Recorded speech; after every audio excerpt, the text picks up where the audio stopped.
Mesdames, Messieurs, bonjour, bienvenue dans cette édition. Tout de suite, le sommaire. Il est urgent de restaurer les zones humides. C'est le thème retenu pour la Journée mondiale des zones humides célébrée ce 2 février. Pour marquer la journée, nous vous emmenons dans cette édition à la découverte de la trame bleue de Cotonou. Le code de la route appliqué depuis des décennies au Bénin est-il encore en adéquation avec l'état des routes? Le président de la Fédération des organisations de la sécurité routière se prononce sur le sujet. Vous l'entendrez dans cette édition. L'utilisation des engrais chimiques dans la production des fruits a des impacts tant sur la santé que l'environnement.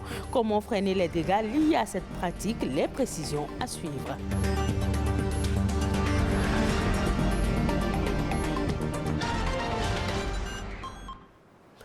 Bienvenue dans ce journal. Ce 2 février, la communauté internationale commémore la signature de la Convention sur les zones humides.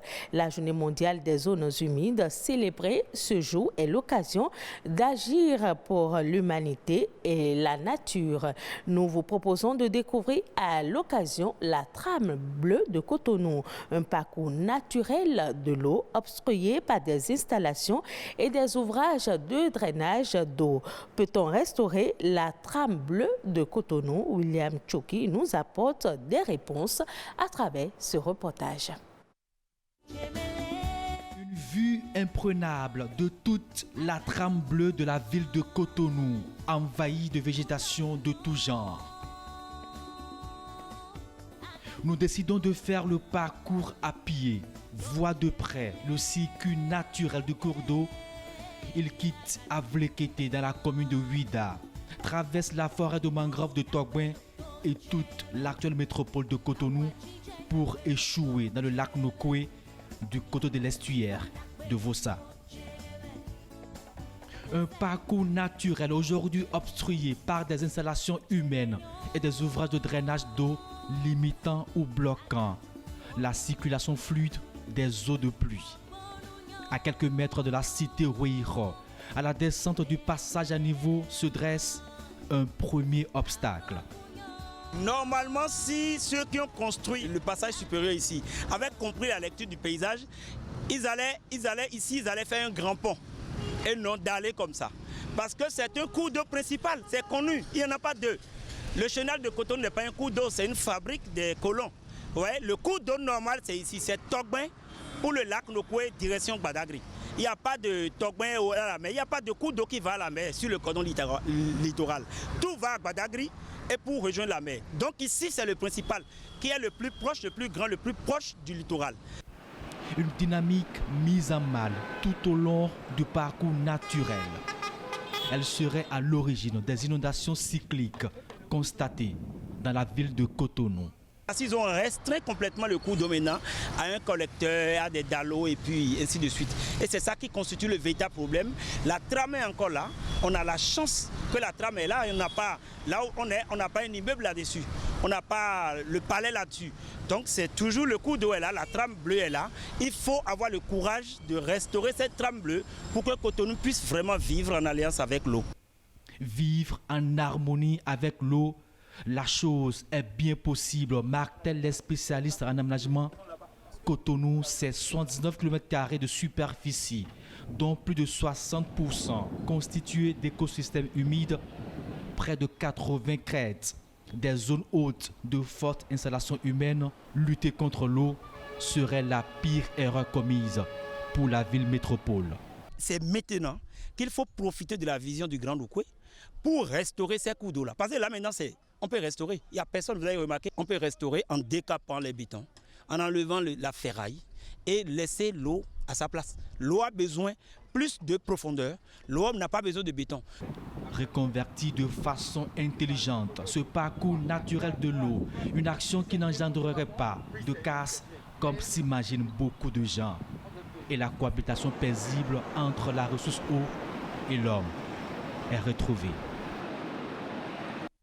Merci à vous, William Tchoki. Le drame survenu à Dassazoumé est une tragédie et interpelle tous les acteurs de la sécurité routière. Entre l'imprudence des conducteurs, les défauts liés au matériel roulant ou encore l'exécuté des voies, la société civile pointe du doigt le code de la route qui serait dépassé. Suivons les propos du président de la Fédération des organisations de la sécurité routière au Bénin. Il est au micro de Koudous Abdoulaye.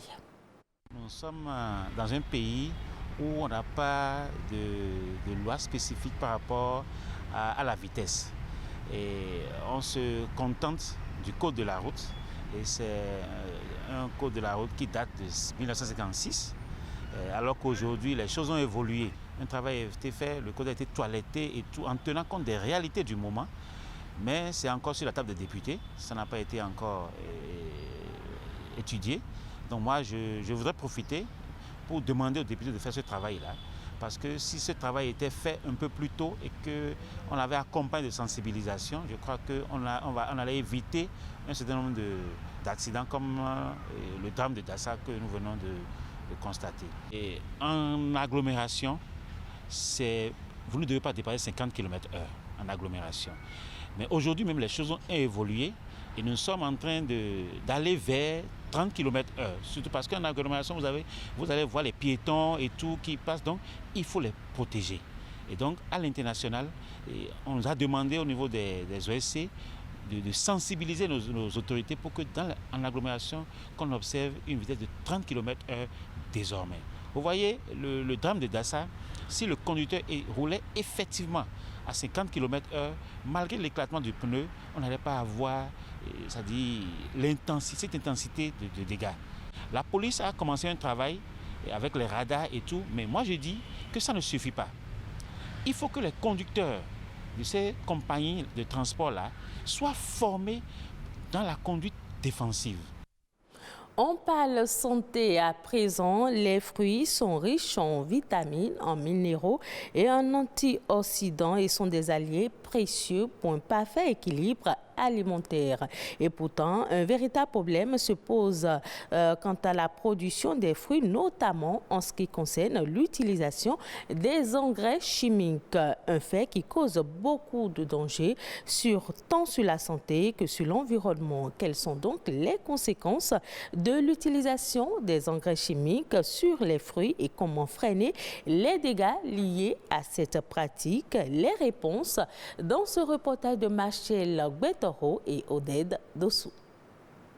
Nous constatons que les produits sont trop engraissés. Il y a trop d'engrais sur les produits. De quels produits s'agit-il? Eh bien, des fruits. Considérés comme des aliments idéaux pour la santé, ils sont gorgés d'eau, de vitamines, de fibres minéraux, de calcium et bien d'autres nutriments. Bénéfiques pour un équilibre sanitaire de l'organisme humain, les fruits sont vus de plus en plus comme source d'intoxication alimentaire de par leur qualité. De nos jours, il est plus recommandé de consommer des fruits. Et on vous dirait plutôt d'en consommer jusqu'à 5 différentes portions par jour. Mais ce qui pose problème aujourd'hui, c'est la façon dont ces fruits sont produits. Est-ce que cette façon de produire les fruits n'a pas de conséquences sur la santé? Je vous dirais d'emblée que oui. Les conséquences dont nous parlons peuvent se retrouver aussi bien chez l'enfant que chez l'adulte. Et quand je parle de l'enfant, y compris le bébé qui est dans le ventre de sa mère. L'utilisation de l'engrais chimique dans la production des fruits dégrade non seulement la qualité du fruit, mais agit aussi sur le sol.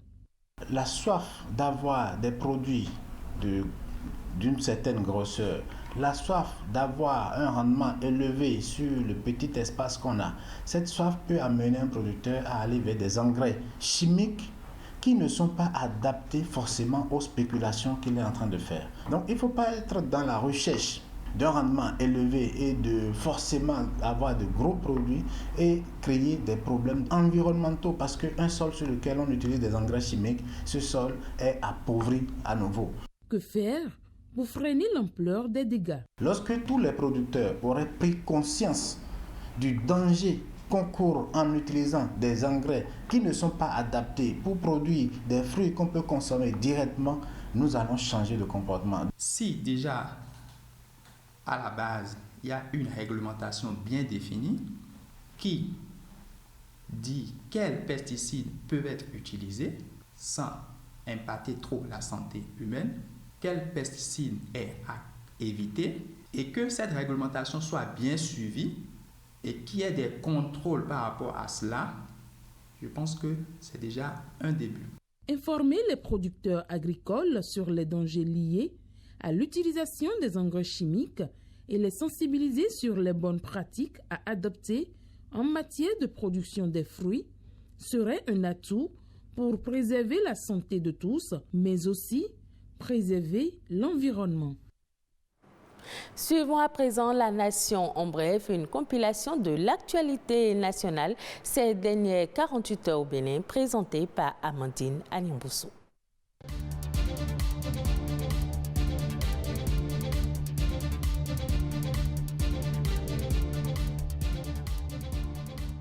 Les 305 enseignants radiés de la fonction publique et rétablis par le gouvernement ont jusqu'au 24 février pour reprendre service. Dans un communiqué, le ministre du Travail et de la fonction publique les invite à se rapprocher de la direction de la planification, de l'administration et des finances de leur ministère de tutelle, notamment le ministère des enseignements maternels et primaires ou le ministère des enseignements secondaires techniques et de la formation professionnelle pour remplir les formalités de réintégration dans la fonction publique. Selon le communiqué, ceux parmi ces 305 enseignants réintégrés qui ne vont pas reprendre service au plus tard le vendredi 24 février 2023 auraient choisi délibérément de refuser leur réintégration dans la fonction publique. Suite au drame qui a occasionné une vingtaine de pertes en vies humaines et plusieurs blessés graves ce dimanche 29 janvier, à Dassazoumé, le gouvernement annonce plusieurs mesures pour renforcer la sécurité routière. Selon le ministre des Infrastructures et des Transports, Hervé Khéchoumé, il y aura une généralisation des contrôles de vitesse sur tous les axes routiers, la professionnalisation du métier de transporteur dont les tests sont en cours de finalisation, la création du parc automobile avec des véhicules répondant aux normes qui seront fixées par les tests, le vote d'un nouveau code de la route déjà soumis au gouvernement qui va le transmettre à l'Assemblée nationale dès l'installation de la 9e législature et l'adoption de la politique nationale en matière de sécurité routière. Cette série de mesures sera complétée par d'autres que le gouvernement a engagées et dont la mise en œuvre sera accélérée. Sommet Dakar 2 nourrit l'Afrique. Le ministre de l'Agriculture, de l'Élevage et de la Pêche a plaidé en faveur de la destination Bénin. La présentation lors du sommet de Gaston Kossi Dossoui a pour objectif d'attirer les potentiels investisseurs vers la destination Bénin en vue de combler le gap de financement du PAG2 en son volet agriculture. Il a rappelé les réformes et les investissements structurants entrepris par le gouvernement depuis 2016 dans le secteur agricole ainsi que les résultats obtenus, en l'occurrence les performances enregistrées au niveau de l'ensemble des filières agricoles. Gaston Kossi Dossoui a insisté sur le fait que le Bénin ambitionne d'ici 2026 la production supplémentaire de 400 000 tonnes de maïs, 1,5 million de tonnes de manioc, 300 000 tonnes de produits maraîchers, 150 000 tonnes de viande, toutes espèces confondues, et 5 000 tonnes de poissons. La France et l'Union européenne ont marqué leur empressement à conclure un accord pour le financement des projets du Bénin.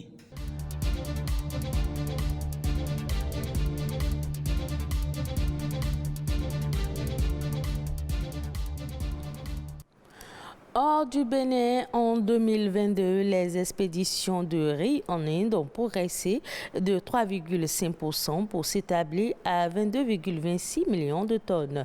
Ce volume marque un nouveau record pour le pays et représente l'équivalent des volumes exportés combinés de ses 4 concurrents directs que sont la Thaïlande, le Vietnam, le Pakistan et les USA. La progression intervient dans un contexte marqué par des restrictions commerciales. En effet, depuis le 9 septembre dernier, le pays a interdit les expéditions de riz prisé 100% et imposé un droit de 20% sur les ventes des différentes qualités du produit. L'Inde exporte principalement le riz non basmati vers l'Afrique et le reste de l'Asie, alors que le riz basmati est plus orienté vers les USA, le Moyen-Orient et la Grande-Bretagne. Et ce sera tout pour cette édition. Merci de l'avoir suivi. Retrouvez ce journal sur le site de l'ORTB, www.ortb.bj.